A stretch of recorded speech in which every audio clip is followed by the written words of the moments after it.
Jiangjia kilns, once ignited along the Yellow River, have filled 1,000 years of heritage.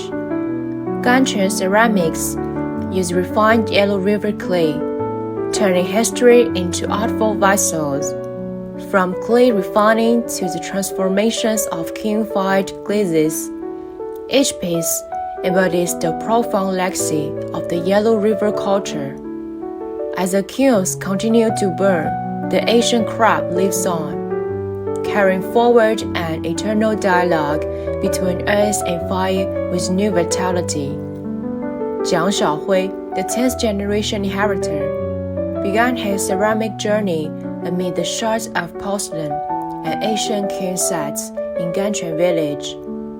Childhood memories of sculpting Yellow River clay evolved into a mission to restore a lost timeline of ceramic history. Only by decoding the legacy of millennia-old kiln fires can traditional crafts continue to speak to modern audiences.